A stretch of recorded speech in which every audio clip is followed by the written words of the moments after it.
Hey, what's up, y'all? Nathan here with my buddy Alan. We just decided we wanted to drop in and have a little chat. We always have these amazing conversations with each other when we're hanging out. If you don't know, we actually took over an organic acai bowl and smoothie business, formerly called Foxy Fruit, and we rebranded it to be called InFruition. And so that's been our business venture together, but this business venture was also built upon a friendship first. So we just wanted to get together and just share a little conversation about the kinds of things that we talk about, the kind of things that we care about, and just give a little bit of insight into our world and, why we do what we do, what makes us tick, and, what we kind of see for the world, because the world's in kind of an interesting spot right now. So we just want to add some more positive conversation to hopefully help us to move a little bit more in a positive direction with things. So, and that's my intro. That's good. Hey, it's like I've done this before. One take, hey, it's ready to go. Oh man, shoot, where should we start, man? Well, definitely not with what we were discussing prior to the starting recording. Oh yeah. Deaths of cats. Let's not start off on death. Let's start off on something that's more light. Transition. Transition, yeah.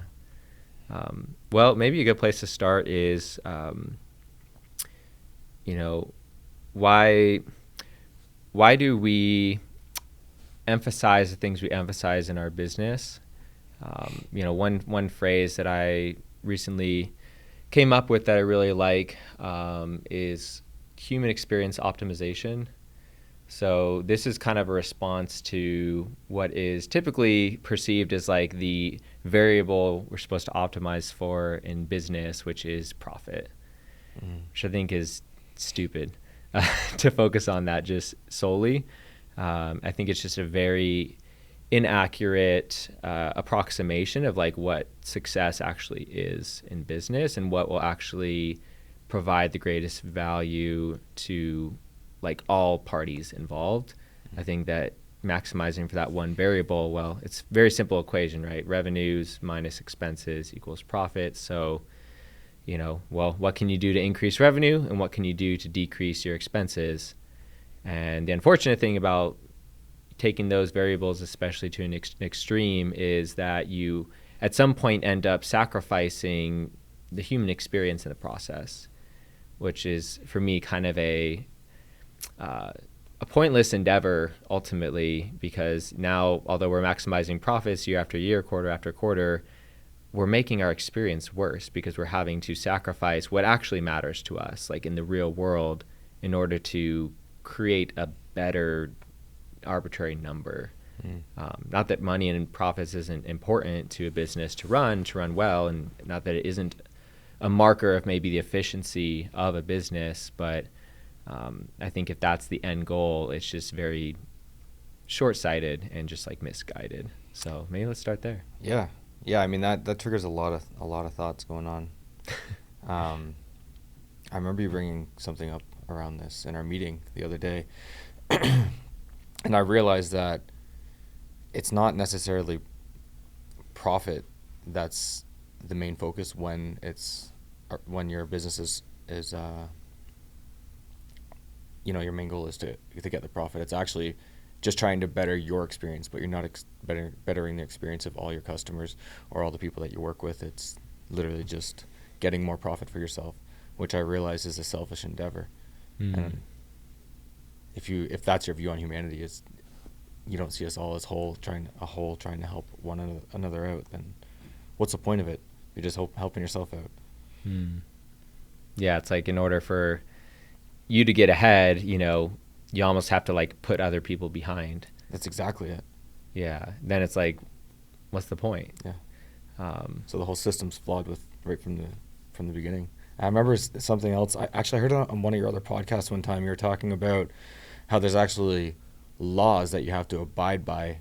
I think once your company goes public, you have to maximize profit for the board, right? Yeah. So my understanding is like once you become, kind of big time corporation, like you are like fiscally responsible to maximize your profits and to make decisions that maximize profits for your shareholders. That's absolutely insane. It's insane. Like, how do you have any integrity as a business doing that? You can't even continue making the product that you originally started out making, because now you have to water everything down in order to create more profit to appease the board members or appease the. It's so unnatural, and you have to do this. Remember, quarter after quarter after quarter, as if you can inevitably, like indefinitely, just grow forever. Yeah. You know, it's literally like you're literally like an amoeba or a virus or like a organism that just consumes everything. It's a cancer. It's basically what it is. Yeah. Like that's like how a cancer functions. Right? It just multiplies itself and eats all the other cells around it because it thinks its cell needs to multiply far beyond any other cell. And that's literally what happens in that situation. The craziest thing about all this is, even if you are getting more profit because you're getting more customers or more clients, more sales, it's still a responsibility of yours to water the product down, or whatever it may be, cheaper manufacturing, adding ice to your stuff or water to your stuff, because you can't just get more business. You need to actually make the product cheaper to make, right? Yeah. So you have an obligation to make a shittier project or product. Yeah, totally. It's like a super misaligned incentives. You're incentivized for the wrong things. You're incentivized to make decisions that ultimately create negative effects for everyone involved. And I will say everyone involved. I would even go to the extent that ultimately it harms the people making decisions in the first place, because they're still living in this world. And now it's like their lives are actually going to be harder as well, because now you are creating a company that is more and more trying to extract as much as possible, especially from the people who work for you and who are actually involved in the production of that product or that service. They're human beings who you are more and more trying to extract from, which is, I think we're very related to how we've kind of lost the middle class, as they say, especially in America, because we just more and more widen this gap, because the people at the top keep amassing more and more resources. And I'm not against people having a lot of money. I think there are some people who have a lot of wealth, a lot of money, a lot of resources, who are much better stewards of that, and they're a lot more conscious of this kind of thing. But I think the default, if you don't have that intentionality, if you don't have that awareness, is you'll just further and further slide down this extreme of just watering things down, making things worse, so that on paper things look better. But really, it's like at the end of the day, let's say after 10 years of doing this, okay, now this person has $10 million more in their bank account. What are they even doing with that? Like, okay, I'm going to buy another vacation home. I'm going to, it's like, are those resources even being utilized in a way that's actually serving the whole, that's serving the collective? I think most of the time the answer is no. They're kind of just sitting there. Absolutely. And meanwhile, a lot of these people, their health is declining physically, mentally, et cetera, because again, they're so focused on maximizing for this one variable in their life that they're ignoring other things. It's like everything else just ultimately goes to serve this one thing that is a very poor approximation of success and fulfillment and happiness, and oftentimes can lead to the very opposite, which is almost funny if it wasn't so sad. Yeah, I'm just like seeing all the cycle of all these businesses that started out great and then eventually sell to someone else, and I wonder if that's just the natural cycle. Well, it's not natural, but the cycle that they have to go by. So you have a great product, it does very well because it's something different and something new and something that the people need, and then eventually it gets so big that some other huge conglomerate comes in and wants to buy it. They have, again, like we just talked about, have to make the product cheaper, and then it's just downhill from there. You lose that product. Now, the person that sold the company, I wonder how many people actually go and start like a new company with the funds that they got from selling the original one and just kind of redo that cycle, or does it become so tiresome, like watching something that you built, from your heart get bought and just go to shit, Yeah, and I think that sometimes it's probably more intentional, but I think a lot of times even it's unintentional. I think that just, if a big company goes and buys a smaller company that was doing something really special and unique, over the course of about 5 to 10 years, you can like almost guarantee that that company is not, it's going to lose its specialness. Absolutely. You know, especially if there isn't a very conscious leadership team who's a part of this company who bought it. If it's just another number in their balance sheet or whatever, then they don't really care. They're just like, oh, just make sure it's bringing in more money for us each month. And now it's just a big part of their bigger equation that they're, again, maximizing for the same variable. And I think that's how a lot of things get lost. And I think that is like the dark side of corporations and all of that. I don't think corporations in and of themselves are inherently evil or anything, but just the system and the way that it's set up, most of the time, it's just going to lead there, like not like naturally, unnaturally, but you know, expectedly, predictably. That's where it's going to lead to. So what's the answer? Just stay small, don't grow past a certain size? You know, for me, I'll say so last year or 2 years ago? In the last year or two, I had a couple offers for people who wanted to partner with me essentially to like open another location with Freak Bros. One of them had a lot of money attached to it, but it was an easy no for me because it was clear to me that although also like very, very awesome humans who I was talking to about this, who I really like, and I think are well-intentioned, they don't understand deep enough the why of my business. They don't understand why it was created.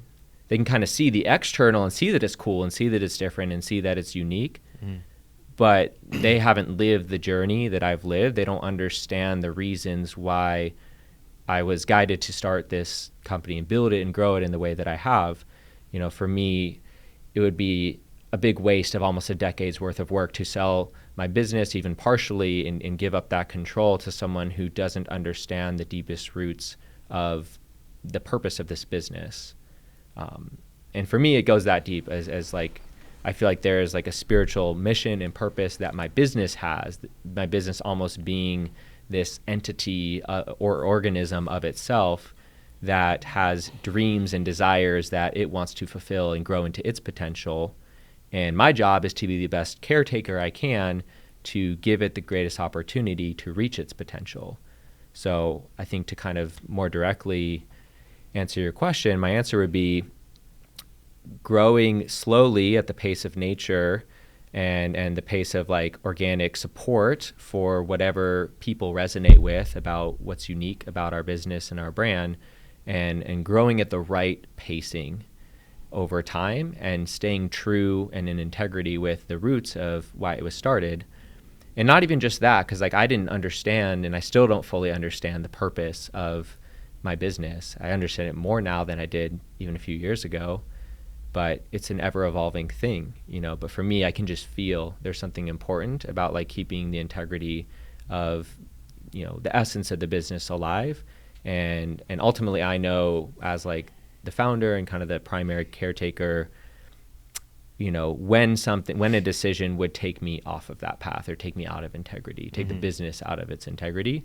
So I think, you know, the true solution is to just grow it slowly over time with proper stewards of that business who really understand the unique essence of that business and what draws people to it and what this business can do with its unique collection of people and resources that it brings together, and to continue to cultivate that and water that and grow that over time to really nourish that.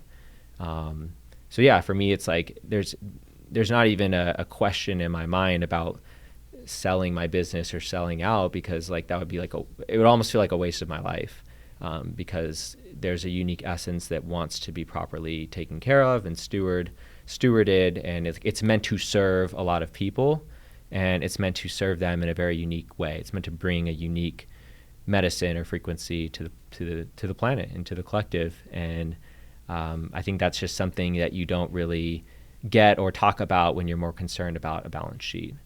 It's funny hearing you say all that. I was thinking how we often talk about your personality, and you're a very potent medicine. That's how you have kind of articulated, like, to me, how people perceive you and how you perceive yourself. And then I was thinking of your business. I'm like, oh, well, yeah, it has so much potency that you could water it down a little bit and make it huge and serve a lot of people a little bit less. But now I see the business as a direct reflection of you. It might be like a small, humble spot but it's like the potency of it is what's serving not only your customers but your staff and everyone that interacts with you and partners or collaborates with you in any way. And I think that's actually very unique in this day and age. Yeah, for me, it's 100% way more about quality than quantity. You know, I trust the quantity will grow over time of like who we're connected to and who we serve. But I think a lot of times this whole like 10x and grow as fast as you can, and like I think that's coming from a place of like wounded ego, like not enoughness. People feeling like they're not enough, so they need to do more and they need to be more successful. Again, I think consciously there's not usually ill intent. Like I think consciously people have like good intentions for that. And also I don't know someone else's dharma, if you will. I don't know what their path is. I don't know what their unique path is that they're walking. Maybe they are meant to just open 100 restaurants and, you know, they kind of reach a certain level and they just kind of say, all right, copy paste, like here you go. But I just know that's not my path. I know that I'm meant to grow something slowly, organically, one unique addition at a time, just like each person who enters into the company is unique. And I take each experience with a lot of presence and a lot of importance to it. You know, even last night we had an interview with a potential candidate who in a lot of ways on paper looked like a good candidate. But when we kind of debriefed afterwards, we like checked in and there was just like something was a little off. There was just a misalignment somewhere and we weren't a full yes to it. And I was just honest about that. And fortunately, like the candidate was feeling the same way. They're like, yeah, like overall, it seemed like a great opportunity. You guys seem awesome, but something just felt off. And we like trusted our gut on that. Yeah. And we were able to have like a really amicable interaction and agreement that it wasn't the right fit for either of us. And for me, just little interactions like that are really like the lifeblood of the business. Like I care about those. I care about each interaction. Even if I could have just said, oh, they're not right for us, you know, just whatever. I just would be like, sorry, we didn't hire you. But no, it's like I took 5 minutes to really sit down and be intentional and like write this email so that it was, you know, received from the place that it was coming from. I think small actions like that really add up over time. And that's like, I think especially in the long run, like what people really feel and the experience they have in the business. I think that's also the reason why we've had so many people work for us for a lot longer than the average lifetime of like a restaurant worker. You know, probably a handful of people I can name who've worked for us for 5+ years, which is, you know, for a 9-year business, not bad. You know, several people who've worked for us since almost the start. So I think you have to care a lot in order for that to happen. I think it's funny how the one experience we had with InFruition, there was one person we hired and I could kind of tell like right away, you're like, you know, you shouldn't really hire someone without food experience. Like it's kind of a one in a million kind of thing, which actually we have had one who's great. But there was one, I'm sure you know who I'm talking about. Yeah. And I had like a little, like my gut was even telling me like, it's probably not the best fit. And I could feel that energy from you, but we still like went ahead to hire her. It's like saw how it panned out. But yet, it's maybe I needed that lesson. I needed that little experience. But I think we both knew right from the get-go like it wasn't meant to work. Yeah, no, and I felt that way. If it were just me, I probably would have said no. I probably wouldn't have hired that person. That's what I felt. Something in me was actually yes, because, you know, and maybe I didn't even fully realize this consciously at the time, but it's like I think you did need a lesson there. Absolutely. And that gave you a broader range of experience, so now you have a much more expansive view. I will say I learned it really fast. You did. It was like one shift fast. or 2 shifts. I was like, I just don't think it's going to work out. But also at the same time, we had hired someone else, again, without food experience. And I hate to like compare people, but that was going on a little bit. And I was just like, okay, this person totally gets it right away. Like, see, and the energy is very different, you know, and I think it's hard sometimes. There's a lot of factors that come into play. It's like, what does this person look on paper? What is our actual experience like interacting with them? What is the energy that we feel? What is their relevant experience and how can they apply it to here? There's a lot of factors taken into consideration. One thing I've more and more discovered over the years, though, is that there is this kind of like unifying feeling that happens like in the gut where you just like know. If you really tune in, which I think is a skill to hone, even like being able to have like clarity in that kind of deep intuition space. I feel like my deep intuition has gotten a lot better over time. Like I have a lot better feel. Like last night, it's like it took a finely tuned intuition to see how or to feel and understand that that wasn't a full alignment. It wasn't a full yes. When, maybe even just a year or two ago, I would have probably hired that person and then found out probably not too long after that it wasn't working. Probably would have caused a lot more trouble and hassle for both of us, trying to pursue something that ultimately wasn't in alignment.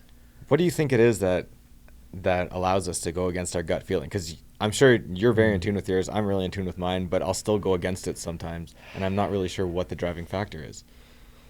I mean, to put it simply, I think it's rooted in some type of fear, like a fear of, for hiring, for example, it's like a fear of not having enough help, or fear that you won't find someone better. Okay. It's like. Yeah, I told you about that exercise. I came across some reel on Instagram, whatever, and he runs you through this exercise, how to really tap into like your gut feelings or your intuition, right? Did I ever share that with you? You did. I might have watched it. I forget. If you don't recall, like, I'm gonna send it to you after this. It's actually so good, and it immediately points out how strong of a gut feeling you have and how to identify what it is, because it asks you like a bunch of simple questions, ones that like your gut feeling don't really matter, and then it goes into like stuff that's important to you, stuff that you want to say no to, but you're saying yes to, or vice versa, right? Yeah. But it's such a good exercise, and it literally takes 30 seconds. Mm-hmm. But. Man. Also, one other thing I wanted to bring up as you were talking about the business there, you kept saying pacing yourself, and I was like correlating the word pacing with patience. Ooh. But then I was like, ooh, that's a good little catchline, like pacing with patience. That's bars right there. Yeah. Pacing with patience. Yeah. And then there's also like, well, never mind. I'm not gonna tell you where my mind goes from there, but there's so many words that are rooted in the pay. That pay is a root word that correlate with that. And it's kind of interesting to study the English language. Interesting. Pay patience. Yeah, I've paid with a lot of patience over the years. Yeah. It's funny, on the topic of patience and rather even the opposite, I feel like patience has been one of my biggest lessons in this life, to like really learn how to be patient. But funny enough, the opposite most recently is becoming more of my lesson, where I feel like I've mastered patience enough that I'm actually learning when it's actually not helpful to just be more patient. And what I mean by that is like just go time. Yeah, like because I've learned to kind of subdue certain feelings of like frustration, or like, wanting things to go faster, or not wanting things to be happening that are happening, and just having patience for things to kind of work themselves out. But lately, very recently, even just over the last week, I feel like I've been called to feel those frustrations fully and actually like take action on them and address them and figure out like what's in my control to do something about, rather than just waiting for it to kind of pan out or work itself out. Yeah, I think the problem with having too much patience is sometimes you miss out on opportunity, or there's ideal timing, and you might miss a timeline, or even just something, if we're talking business, like something that's happening in the economy or globally, and jumping, like making a move when the time is right. And often if we're too patient or waiting for the universe to give us like a bigger sign, well, the sign was the opportunity to take advantage of whatever the situation was going on around us or whatever. So I think there is a fine balance. You're definitely the patient one when it comes to business, because I'm always, as you know, like I'm always like, hey, let's like start looking into another location. Like let's do this next. And it's always you that kind of, what's the word? Heeds me back. Yeah. You're like, hey, chill a little bit. Let's maximize this first, and then. Yeah, because I'd also don't want to be coming from this place of like scarcity or lack of like, oh, there's never going to be another great opportunity again. For me, it's like, I think there can be a lot of wasted time, again, when making decisions or moving forward on things that aren't actually aligned. So I think that alignment piece really is kind of a North Star like factor in my decision making of, when I pull the trigger, I'm willing to go full force on something, but it's got to be the right opportunity. It's got to be the right timing. Otherwise, I'm probably going to waste all the time that I spend because I jumped too early or I didn't jump on the right opportunity. Now I'm climbing up the wrong ladder and only realizing that once I'm halfway up the ladder, and it's just like, fuck, I've done that so many times, and I'm just like, I'm very weary. Like I've become a bit skeptical, or just like, yeah, like very analyzing when it comes to especially bigger moves, to ensure that it's like everything's proper, and that it feels good. Which more and more it feels like I'm getting this win on the back feeling. It's kind of this balance, right, of like patience and action that all centers around this alignment. How do I make aligned choices, and how do I pursue aligned action so I'm not unnecessarily waiting around and then so many opportunities just keep passing me by, but I'm also not jumping on things and investing a ton in something that then doesn't pan out. Because you see that a lot in the business world too, where people make investments, but for whatever reason they didn't properly vet an opportunity, and now 8 months later the restaurant closed. I don't want to be that. Man, I love this shit.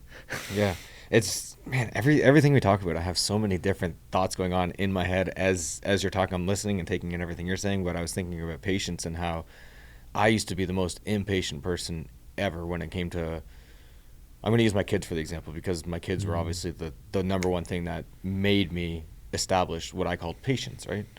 When they're having a tantrum, I got to be patient. I got to like work them through it. I got to be easy and not allow it to get the best of me and like have my emotions get all crazy. But then I'm like, wait, that patience is actually way different than the patience we're talking about when it comes to making a move. They don't even correlate. They don't even, how is it the same word? So is it tolerance when it comes to my kids? Like I can tolerate their tantrums and like chill, or is that still patience? I think it's still patience. Maybe it's but just it's a different form of patience. That's more of like a micro form of patience, where there's also more of like a macro scale. So when someone asks you, are you a patient person? What are they asking you? Can you tolerate your kids having a tantrum, or is it, can you wait until the moment is right to expand your business or whatever it may be? Yeah, I mean, I guess it's however you want to answer it. It's whatever the context is, or maybe what is their definition of patient, For me, like I would define myself as a very patient person now, both in the micro and the macro. Like in micro situations, I can be very patient when I'll have friends even say to me afterwards, like, dude, how did you just stand there and like not say it, like do anything? Like I would have been reacting or responding to whatever was happening. I'm like, so why is that patience though? Not being reactive. Why is that? I think non-reactiveness is maybe a similar thing. That's control. That's like a similar thing, but different. It's related to patience, but it's a little bit different. Yeah, I think patience I would more define in the long run. Like for me, patience is like, I'm 9 years into my first business and like I'm just getting started. Like this is another 10, 20, 30 years till the, fullest fruition that I'm meant to like bring this business to. To me, that's like macro patience. That's like real patience. So I think if someone asks you, you're a patient person, that's what you're analyzing to see. Yeah, that's more of that. But I think non-reaction is a part of that, which non-reaction is also like a pretty deep like meditation principle as well. Like being able to not react in that context is usually like to your thoughts, right? You're just watching your thoughts go by, passing like clouds in the sky. Ooh, that was a nice little rhyme. Yeah. You want to drop a little freestyle or what? Maybe. Right? Drop a beat over there. But I think non-reaction can also be applied to long-term patience of like, I'm not reacting to like an opportunity. Like you have to act now. Like I don't like that feeling of like ASAP, like you have to do this now, like now or never. I don't do that anymore actually. So for me, it's more of I can not react to something, but I can listen and hear and receive it fully and like properly analyze an opportunity and then make a conscious choice about it. But that at that point is more of a response than a reaction. And then, in the micro, you can also be non-reactive as well, where it's like, let's say, especially emotions are high, to not react and get pulled into that, which is usually being pulled out of your center. I think that also is a really important skill to have. But different than just straight patience, I think. Okay. Because you could be patient while someone's throwing a tantrum, but you could be reacting all over the place or be super triggered and, I don't know, versus not true non-reaction to me is like you're able to stay calm and centered within yourself as well. So I think for me, that's kind of the difference between those two. I found that the patience that I talk about, like with my kids, if they're having a tantrum or whatever, being, little nuts, empathy was the biggest thing that's actually my patience. That's what I learned. Is I just try to think, okay, if I was 5 years old and I was really upset about, my toast being burnt or my dinner being cold or whatever it may be, to me, that's a big deal. So I think it's become very easy just because of the unconditional love I have for my kids to be them for a second. Be them and be like, okay, yeah, I would probably be upset too. So instead of reacting and running away and locking myself in my room while they have their tantrum or something, which I had done before, I don't like admitting that, but I've done that. But now I don't do that anymore. I actually do the opposite of what my emotions tell me to do. And I pick them up, I hug them, hold them, talk them through it. And that has been the easiest way to get over a tantrum. There's actually one, sorry, I got a sidetrack here because you taught me something during remind me what your training program was that you had for your staff there last year, where you can like scream into a pillow or throw a tantrum and just like move the emotions through your body. Yeah, those are called like the tools, basically. Okay, so the tools. Yeah. So I don't know if I ever told you this, but after I listened to, you had a video of it, and I listened to it on the drive home from work one day. And the next time my kids threw a tantrum, instead of getting upset or instead of even grabbing them and holding them and hugging them, I laid on the floor and had a tantrum with them. And they started laughing their ass off. They're like, "What are you doing, Dad? Like, what are you doing?" And then the tantrum was over. That was actually the fastest way. But now I just hug them and hold them and let them know they're loved. And I think that's another easy way. That feels good. That's dope. You know what I love most about both of those is I think the thing I don't like about patience and kind of maybe the shadow form of patience is waiting. Because for me, true patience isn't waiting. You're not just waiting around, and what you described as active. Like you're actively working to cultivate deeper empathy. You're actively giving them a hug. You're doing something. Mm-hmm. You might be having to come to a place of acceptance in the moment that something might not end immediately, but you're actively pouring your energy into something that will move the energy, that will shift the energy. Ooh, yeah. And that's what I really, really like about both of those things that you did. Like it shifted the energy. Those shift the energy. Absolutely. It's actually, again, when you're talking, I was thinking, what do most parents do when their kids are having a tantrum? Go to your room. Go to your room now. Go cry in your room. I don't want to hear it. So they do. They send their kids into the room, isolate them, and wait until the storm's over. And they're basically telling their kids that they're wrong for feeling what they're feeling. Absolutely. This is what I try to, I talk with Tori about all the time. I'm like, whatever emotions the kids are having, that's what they're experiencing. That's what they're feeling right now. Why would we ever suppress that? And I love how she just understands like all the things that I've learned through my journey through parenthood, and she just understands it and like adopts it right away. And I think a lot of people go into parenthood having no knowledge of empathy, I guess. And I think it creates a lot of hurt kids who suppress their emotions and grow up in pain and not knowing how to work through their emotions or not feeling validated for what they feel. And you can see it a lot in a lot of adults. And then we got to spend our later years unraveling all this stuff and figuring it out for ourselves. But I think once you do that, I think that's when you should be able to have kids, once you figure it out. Because why should it be at the expense of your kids suffering and passing that on to them? Yeah. That's, man, this really touches me, this piece, because although I don't have like human kids in this life, at least not at this point, starting the business, starting Freak Brothers, and then also now InFruition, like I almost see our staff as kids in a way, my kids in a way, like where I have that level of care and like guardianship that I feel over them, like protector and teacher and guide. And I do my best to try and share some of the lessons that I've learned with them.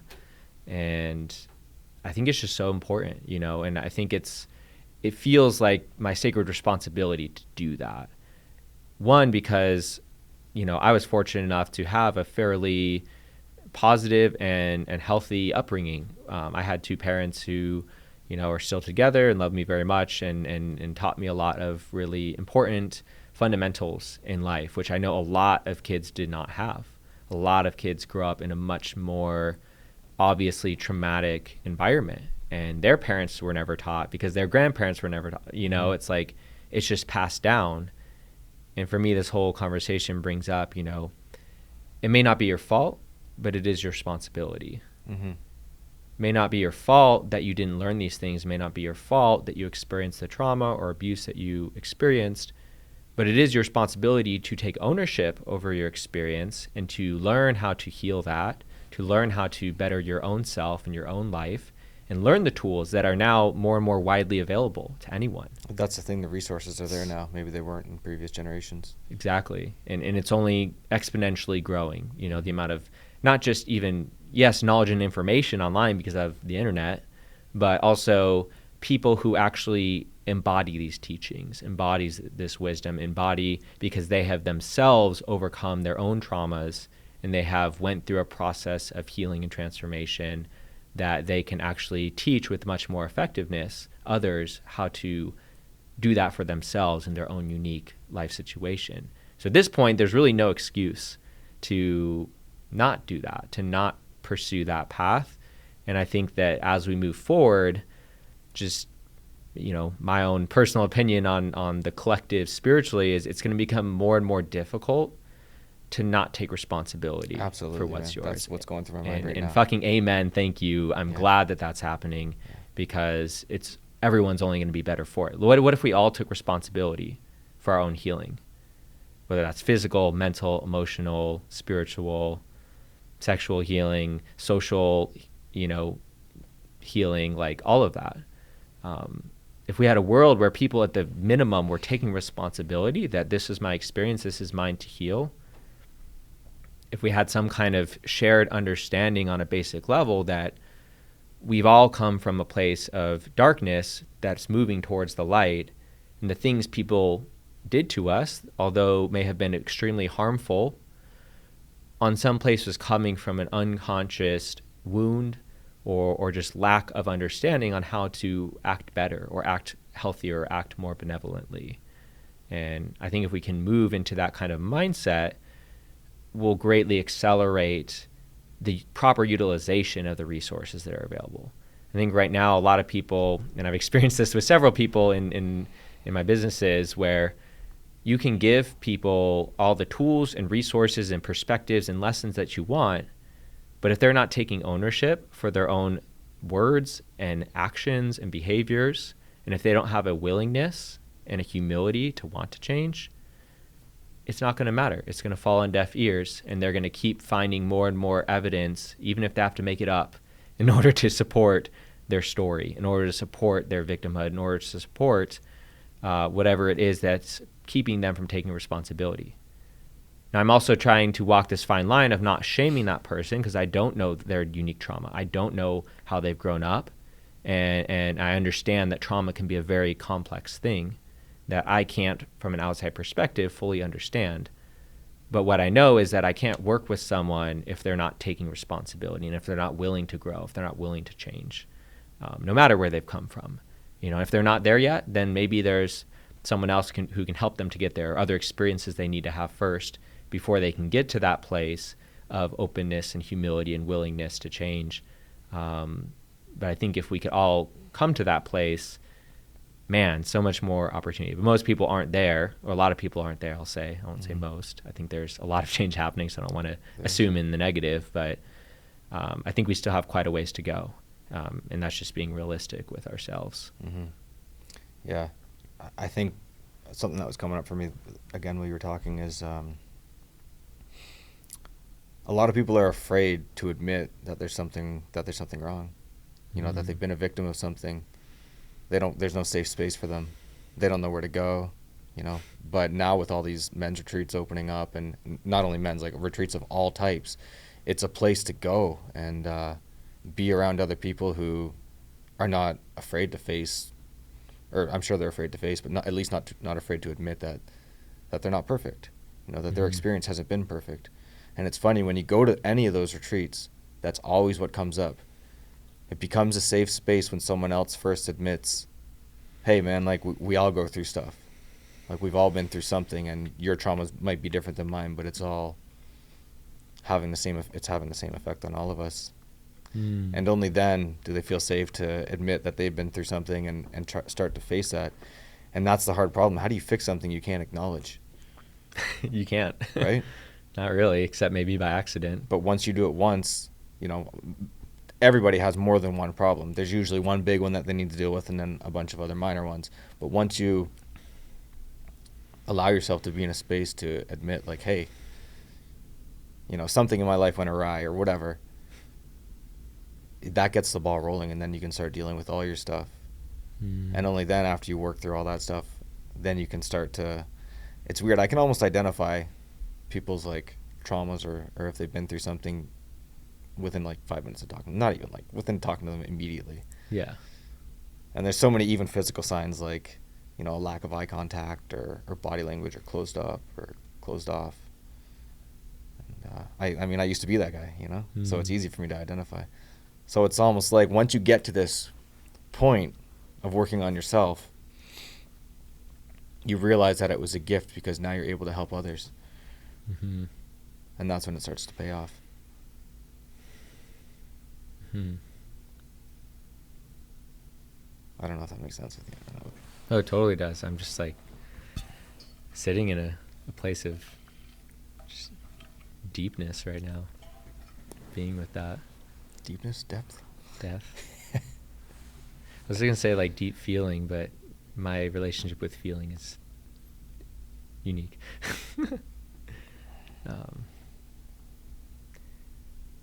Yeah, you know, and one thing I want to add, I resonate with everything you just shared, and I'm really grateful there are so many opportunities that are available now that weren't even, 5-10 years ago, or are much more widely available now.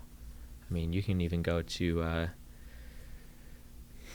10-day silent meditation retreat for free through, that's what I did, like through this organization. They're fully donation based, but it's like a really unique model that you can't even donate until you've sat for one 10-day experience. And people just donate because they receive so much value out of it. And then certain people, like, especially older people, will even like write into their will that they like give money to this organization to keep doing the good work that they're doing because they've gotten so much out of it, and they want to like pass that on to others and like pay that forward. Wow. Which, even just their financial model is really cool and unique. But there's like, that's just one example of how there's just less and less barriers to people having deep experiences and being able to pursue this kind of, healing work and, inner refinement and all of that. And so many different modalities now too to heal. I keep seeing this thing pop up on like my feed of these darkness retreats, and now not only are people going there to heal, they're actually taking like young teenagers there. Like I know we've talked about this before. There's no ceremony for a boy to become a man anymore. Like, we've lost it in our culture. Yep. Which is insane to me. Yep. You'll forever feel like a boy if you don't go do something that scares the shit out of you. The best we have is just, fraternity boy hazing, Yeah, whatever. that ain't it. Just kind of pseudo rituals that maybe have some kind of relation to what they used to be, but are done in usually probably not as intentional of way. And that's, again, not to like shit on anyone's experience. I haven't personally had that experience, so I'm sure it's great for some people, but I've also heard a lot of negative things about it too. And we've definitely lost those like initiations. I like this idea of the darkness retreat. When your kid turns 13, hey, sorry, bud, you got to go in the cave for 3 days. I mean, that's better than, back in Sparta when they would send you out with just like a little knife, and then you have to stay out in the woods for, days and fight off wolves and shit. Like sitting in the dark for a few days is pretty safe. Like, yeah. But they do interviews with these kids when they come out, and it's wild to hear like, I think I've seen one of those 13-year-old kids like talking about this stuff. I'm like, holy smokes, man! Like, Atlas Auto, you boys better watch out. See, that's like on the level of like, now we're like preventing from taking a lot of these issues into adulthood. that's wild to me. Like, that's what a transition, like when that becomes more and more the regular experience, which it will eventually. Yeah. I mean, it's already it's sooner catching than on later. huge. This would have sounded insane 10 years ago. Yeah. I remember even hearing about plant medicine stuff 10 years ago, and I was like, whoa, these people are nuts. Like, are you crazy? And now it's like everyone I talk to knows about it. If they haven't done it or explored it, they're aware of it. Well, and all the science is catching up to the effects now that people have been experiencing for years. And like anything, there's also people who have some negative experiences, typically because it wasn't done properly, wasn't done intentionally with the right kind of guides and space and preparation and all of that. You can minimize the risk of a lot of these types of experiences by just proper knowledge and intention and preparation and proper community to support you before, during, and after. Yeah. Which is cool that we're like building communities again around these types of practices. Yeah. I mean, I don't even think that's the answer. I don't think it needs to be something as wild as that. Like, even just breath work. It's just go breathe and see what comes up. Start there. Yeah. And I think there's room for a wide range of experiences, and different experiences can activate different parts of us and different parts of our healing journey. And for me, I needed some of those, I would say some of those deep, intense experiences, like working with plant medicine for a decade, in order to come to the place of embodiment that I'm in now, and to teach me certain difficult lessons that, would be more challenging to work if I was just breathing. Yeah. But also having a tool like my breath is really important and very simple and very grounding, and something that I always have access to because the power is within me. And I think that's a very important, not only complementary and supplementary practice, but like you said, in itself can also activate you, or going into a cold plunge can activate you in different ways. And I love that we have more of these retreats, and you can have kind of these potent, intentional experiences that are more like catalysts. But then there's also more and more like, what can you do in the day-to-day? And I really want to tie this back to what we're doing here, in business, which is providing a space and an environment where, if you're open to it, if you're the right kind of person who's aligned with us, you can actually learn and grow as a human being within this container of work, which I think is something that isn't offered as much, and definitely not on the level of intentionality that we offer that. And it's amazing what we offer. It's like, you literally, as long as you continue to meet kind of the minimum standards of what it takes to be in alignment with our values and keep working with us, you can't not become a better human being when you work with us. Like, absolutely. In a year's time, if you will clearly be able to see how you are a better human being than you were a year ago. And I think that's only going to improve and increase. And to me, that's the whole fucking point of something like ayahuasca or plant medicines or those kinds of experiences. And I knew this from the start when I started working with them, is if it's not making me better on a day-to-day basis, if in my daily life I'm not becoming a better human being, what's the point? Why am I doing this? It's just another escape. It's just another distraction. It's just another sensational experience that I'm chasing after, and it's just a substance that I'm using. But if I'm using it for the intention of lasting transformation and growth, then I think there's some real value there. And it's work. That's the other thing I'll say is, like, man. Shoot, man, like, it has been very challenging integrating some of those experiences. And really, I'm a big believer. Yes, during the ceremony can be a lot of work, as you know, and you can go through a lot of darkness in a very short period of time, as well as a lot of lightness, but a lot of darkness. That in itself can be work. And also, once you finish that and come out of that, now the work has just begun. And now you get to do the real work of integration after what could have already been a very challenging experience. So, that's why overall I am still an advocate of, working with plant medicines, working intentionally with these, teachers and these catalyzing experiences, even though personally I don't partake in them anymore at this time. Mm-hmm. It's been about 15 months now that I've been completely sober from any kind of substances, which isn't, that's just the phase of my path that I'm on. That's just my next phase. That's my next level of where I'm at and what's for the highest growth of me now. but I'm really grateful. I wouldn't be who I am without all those experiences. And now I get to find more and more ways. I think it's actually an interesting time we're recording this because Burning Man's happening right now. I know, yeah. And I've been there a couple times. And from the first time I went, I just had this knowing that, Burning Man for me never felt like a lot of people talk about it like, oh, like I'm coming home. I didn't quite have that experience. I love Burning Man, and I got a lot out of both experiences that I did. But I knew from the start that I was meant to take the principles and kind of deconstruct what's so special and meaningful about an experience like that and infuse that into day-to-day life, into real world, into the businesses that I start, into the relationships that I have, into the conversations I have, into the different practices I do. How do I take those principles that a lot of people really resonate with, that I think for good reasons, how do we apply those to what we're doing?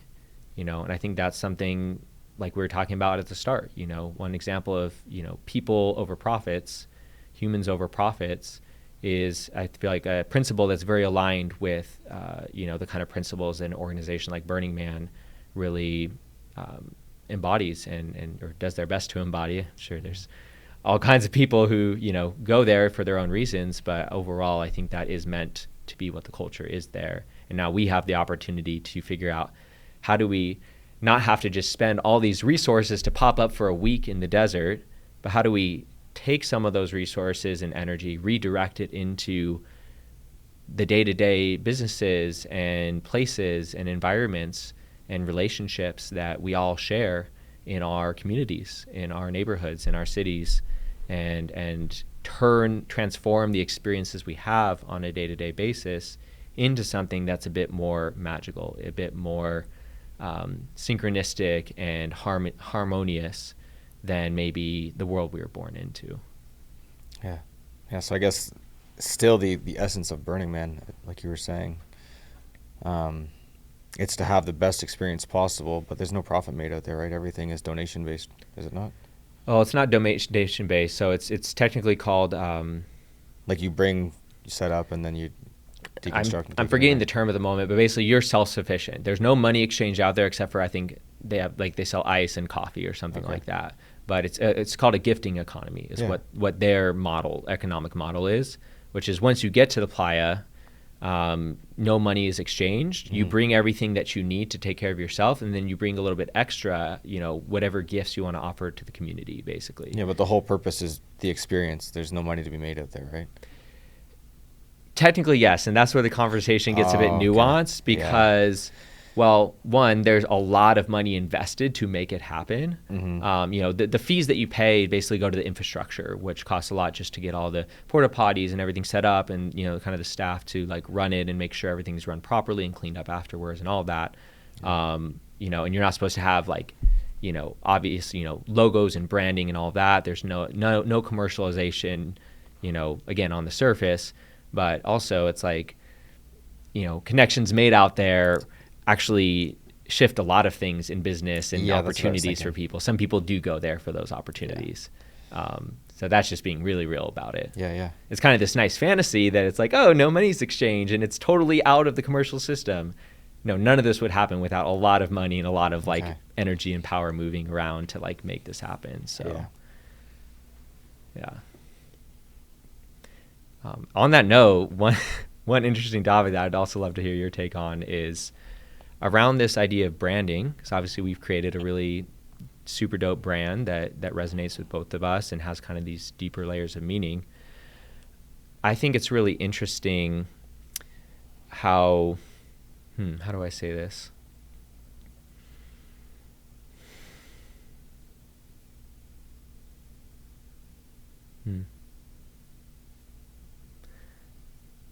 Yeah, so like I really sit with branding is like the one specific thing that really drew me to study marketing in college. I don't know if you know, I think I told you at one point I had one of my degrees was in marketing, and branding was something that just really intrigued me, because branding is like, how do you represent an idea or like a collective group of people and what they care about into this, persona. You're almost like personifying the essence of a business or an organization and what it represents. And, I think a strong brand can really represent an idea. And I really love that our name is InFruition. For me, that name is so powerful because, one, it's an active name, like we are in fruition, in the process of coming into fruition, which for me is almost like a prayer and an energetic anchor for the collective to support. And I really feel the deep intentionality behind that. And I just love that we can like pour into this brand that over time, again, can be a container to house some of these values and principles that a lot of people really resonate with at an experience like Burning Man. So I think the power of a brand and what it represents is one of the most powerful forces that I can imagine, like in the real world, to create change. Which is why I'm interested in business, really, because it didn't come naturally to me in a lot of ways. Like the hard number side of business did not come naturally to me. I actually invested like tens of thousands of dollars into consulting and advisement in order to help me to better understand how to properly manage like the finances of my businesses. And that's really been paying off. I'm still not an expert, but at least I know enough to be dangerous now, enough to be competent with what I need to know to properly make better decisions. But I just really love the idea of like a brand being a force for change, as opposed to, for example, an article I read about of these like activists who like, were basically protesting Burning Man and how unsustainable it is. And they were basically just standing in the road and blocking traffic. I saw that, yeah. And I was like, is that really going to make any change? No, you're just pissing people off and frustrating people and also making people idle in their cars and burn more fossil fuels, which is kind of funny. Yeah. But it's like a brand that actually represents positive values and is an example of a different way of existing as a business. To me, that's one of the most powerful forces in the world that I can imagine. I don't know. I just love to riff on that and just hear what thoughts you might have on that. It's interesting you brought that up because my mom literally walked into my office yesterday and she's like, "Oh, she said she like saw something. She's like, I saw fruition somewhere." I'm like, "Come on, fruition." She's like, "What is it?" I'm like, "It's not fruition." I'm like, "It's fruition." She's like, "How do you spell it?" I spelt it. And I was like, "How do you not know this?" But anyways, and she's like, "What does that mean?" And she like really caught me off guard because I was like, "Man, like, what does that mean to everybody else, or what does that mean to me?" And there's such a deep meaning behind our brand, our name, that I think anyone could possibly ever imagine. Do you know the definition of fruition just off top, or like what? I don't know like the Webster definition. Yeah. I could like give you my definition. See, I don't know. I don't even know if I've ever looked it up because it just means something to me, which is why I went with it. Well, I just think of like a fruit is coming ripe on a tree. Yeah. Like it's coming into, like it's something that has taken from the seed to grow the roots and the whole trunk and the branches and the leaves, and then the fruit starts growing, and then it's like ripening. Like to me, that's like the process of fruition that took a lot of investment and cultivation and time in nourishment in order for that fruit to become ripe and delicious and nutritious and like nourishing. Exactly. Yeah. It's like getting to the best version, like the part where we get to enjoy.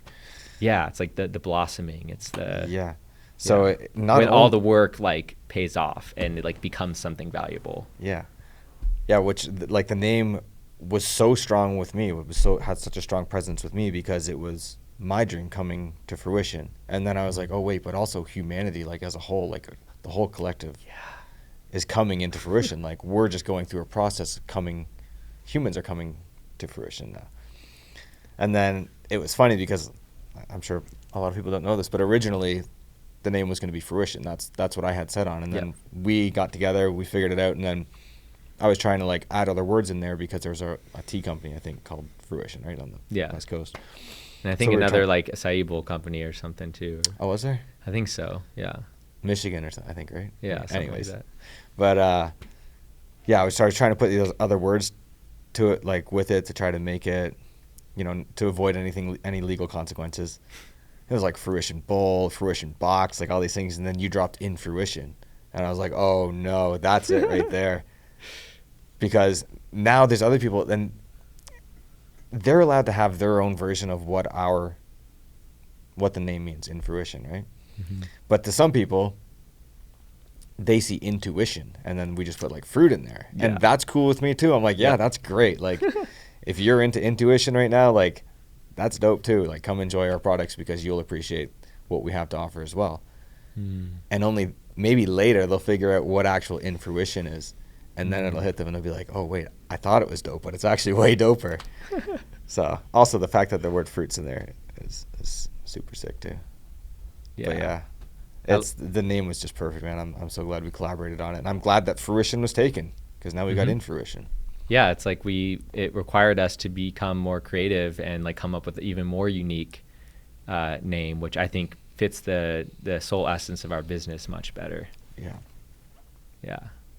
I don't even know if I have heard the word Fruition before, but I know like right after we settled on the name, I was watching like a Kanye documentary on Netflix. Have you ever seen it? There's like a little segment where he's talking about like, well, that's how you bring it to fruition.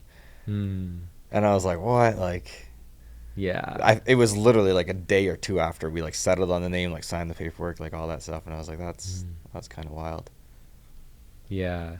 I like that. I like it's like, to me, it's also kind of like a shamanic word.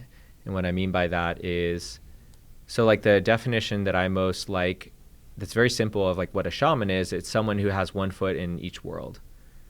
So you got one foot in the physical realm and you got one foot in the spiritual world. Like that's a shaman. You're like a bridge between worlds. And you can kind of communicate and translate between worlds. And for me, like something being in fruition, it's like in this process of, there's kind of this potential of something etherically, energetically, that has yet to become fully manifest in the physical form. Like, but from the seed of that tree is the potential for that juicy peach. It's like, it's somewhere in there, written in there. And it just has to go through a process of like finding its way to existing in like the physical realm. Absolutely. But it already exists somewhere else. Like the full on potential and idea of that already exists somewhere and is programmed in there. How do you cultivate that? How do you nourish that? How do you activate that so that you can do what's necessary to bring that into this reality? Which brings along patience, like it does take some level of patience in order to bring something into fruition. I often think that the dream that I had and the business plan I wrote, I thought that was the seed, right? But I didn't realize that Cameo had already planted the seed. It's weird when I think of the grand picture of all of it. It's almost like because I committed to the idea, to the vision, and I made a big sacrifice to come do so. It's like I was gifted, like, hey, good job on giving up like your well-paying job and all this stuff. Here you go. Here's like a nice little bonus. It's actually it's actually already been built up. All you got to do is just take some of your resources and take it over for Cameo. But yeah, because I was willing to do all the hard work, but also this way was just as good. And I wish that you could step into my head and just see like the recipe ideas and like my ideas that I thought were completely original ideas, and then compare it to what we actually received from Cameo. I think you showed me once. It's wild, man, because I didn't know that. Like I thought acai bowls was like straight acai and like a little apple juice and some ice. I didn't know there was someone out there already doing like banana blended into it, because I have this thing called a yonana. Do you know what this is? Yeah. So I had the yonana. I've made this like whatever you call it, banana ice cream. And I was like, yo, we should do that too. Maybe we can mix that with acai. Like this is what I was thinking. And then I come to see Cameo's recipes and her ingredients. And I was like, wait, she's already doing what I thought was my original idea. Like this could not get any crazier. And then it does get crazier. Yo. You want to go a layer of inception deeper on this? Yeah, run it. So you kind of mentioned, you thought that maybe like you writing this business plan was like the seed of this idea, but then realizing there was this other seed that was already planted and growing and like foxy fruit. What if the seed is actually much more even before either of those? Like literally you being born was like the original seed. Now maybe this specific manifestation had a certain time where this became the resonant thing that you were called to, that you were aligned with. But energetically, like when you were born, what if you agreed to bring certain qualities onto the planet, to embody certain qualities on the planet? This is the level of self-inquiry I've been at lately, is like, like I wonder why my life is the way it is, and like why I'm doing what I'm doing, and I stand for what I stand for. And one of the deepest answers I get lately is, like I'm meant to embody certain qualities.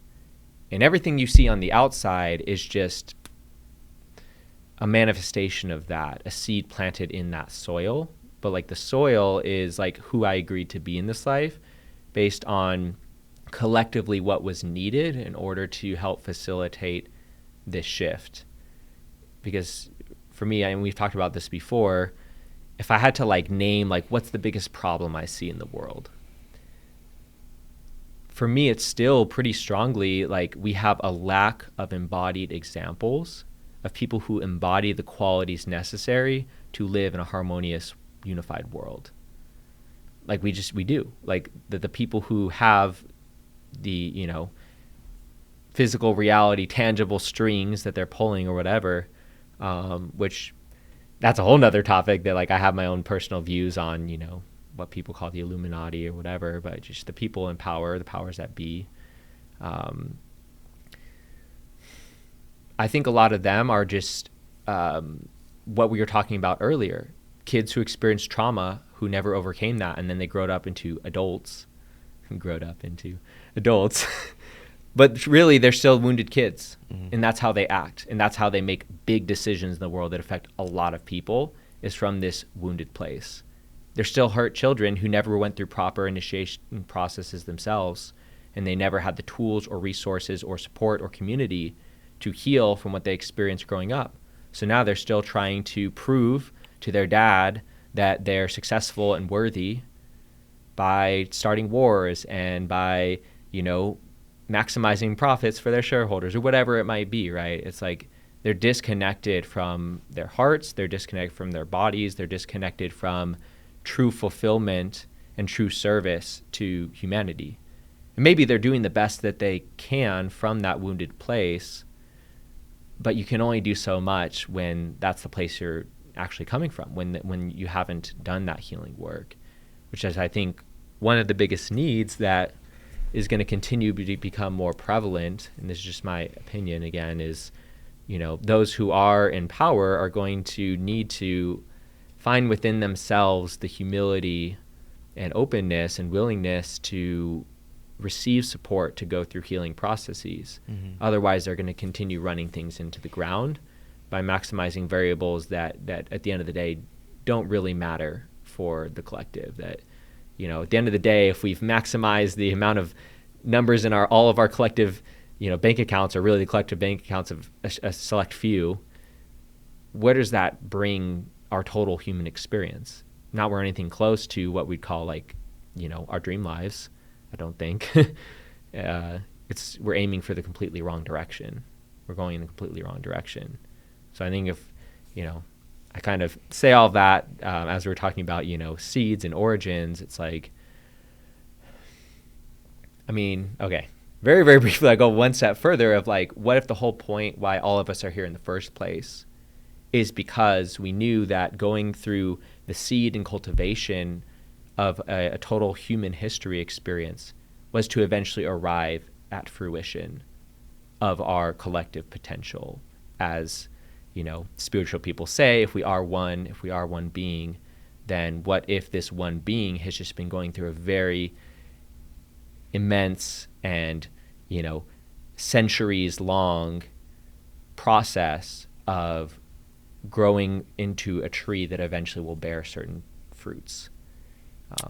I have that thought often, actually. It's like if I'm going through something and we're all connected, then we're all going through it together. I'm sure the timeline is much different. Maybe I'm going through it now, but one of our friends or whatever might go through it in a few years. It's all in the same kind of transformation. And I I see it more and more. Like I come across people more and more. I can tell who are going through it. And some are a little further, I don't want to say behind, but they're at a different part of the process, a part of the process I already went through. Yep. And I felt pretty alone when I was going through it because I didn't have a lot of people to relate to. But as I watch others going through it now, I'm like, oh, I've been there, and it's hard.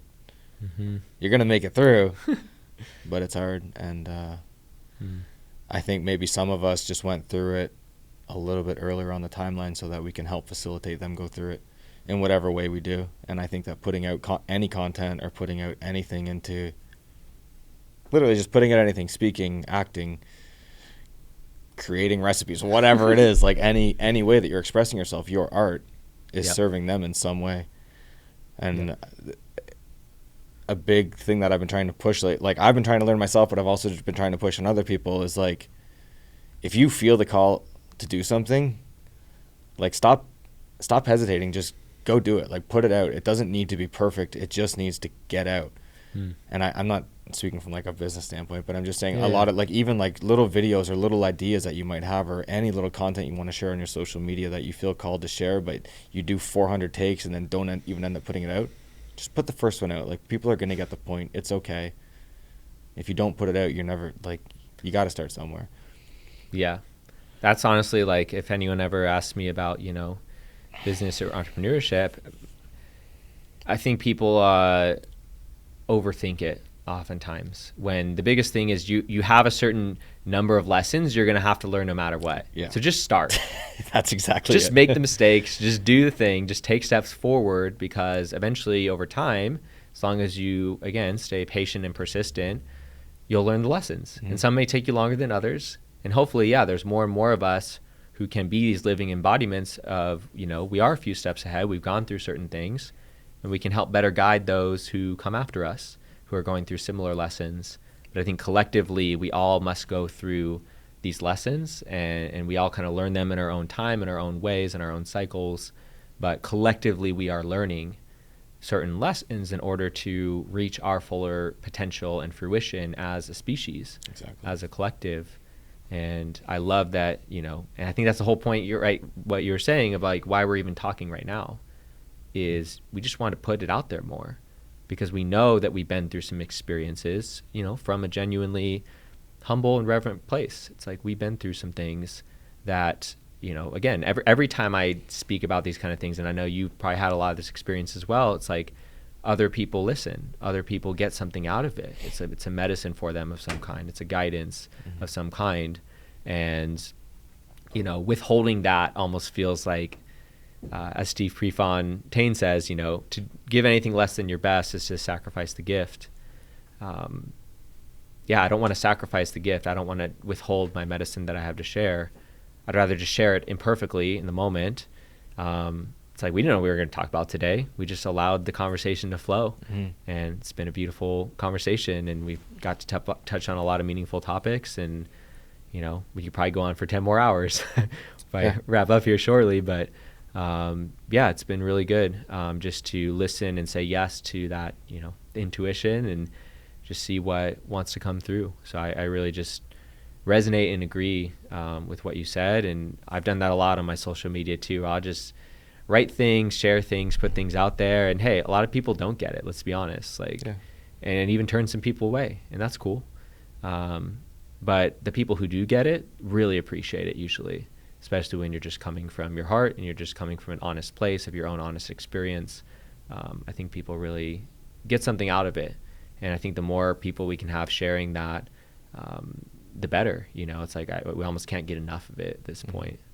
Yeah, I think the common factor is, especially with people who have been through trauma, is they want to be seen. They want someone to be able to relate with. They don't want to feel alone in the trauma they went through. And I think the more people openly speak about, what they're going through, what they've gone through, it allows other people to be seen. Even though if it's not face to face, they're like, oh man, like, okay, I'm not the only one that's been through this. Like, there's someone else out there and they made it through, they're doing good. Or whatever, not even if they're not doing good, just to be seen. And I think that's why it's so important to share openly and just be okay with your experience. Yeah, One of the biggest things that really lifts my burdens is knowing that someone else has gone through or is going through something similar. Because in our minds, we think we're the only ones who are experiencing that thing. Yeah. But the reality is there are so many people experiencing that. You know, it's on one level, it's true. Like, your experience isn't unique. Like, a lot of people experience depression. A lot of people experience these challenges, especially those who are more committed to, you know, more of like a spiritual path or a more conscious path. And that's not to diminish anyone's unique experience. It's actually like kind of good news that, like, hey, your problems aren't unique. Like, there's other people who can relate. Yes, you have a unique path, and ultimately it's difficult for anyone to understand the totality of your unique path and your unique being. But also there's a lot of shared experiences we have. And if you're open to it, you get to find and connect with those people like we've connected, where it's like we had these experiences that maybe we thought almost nobody else had, but we found each other, and it's like, oh my God, like, we have these very deep, unique experiences in common. There's very unique challenges, struggles in common, you know, and we've overcome a lot of those at this point, you know, and there's always more work to do, but it's really comforting to know that you're not the only one going through something. Because that's so easy to just get stuck in that place if that's what you believe, and it's just not true. In my experience, I know more and more how not true that is. Yeah. Any last thoughts before we kind of wrap things up for now?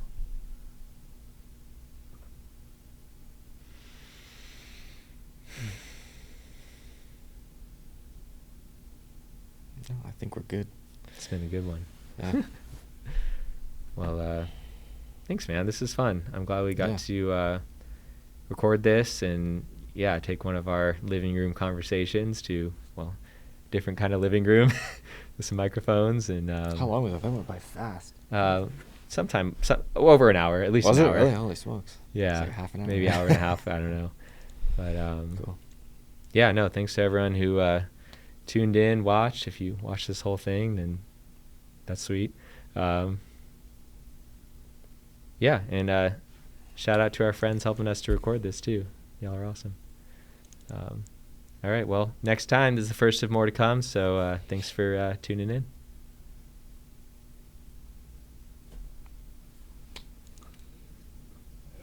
Sweet.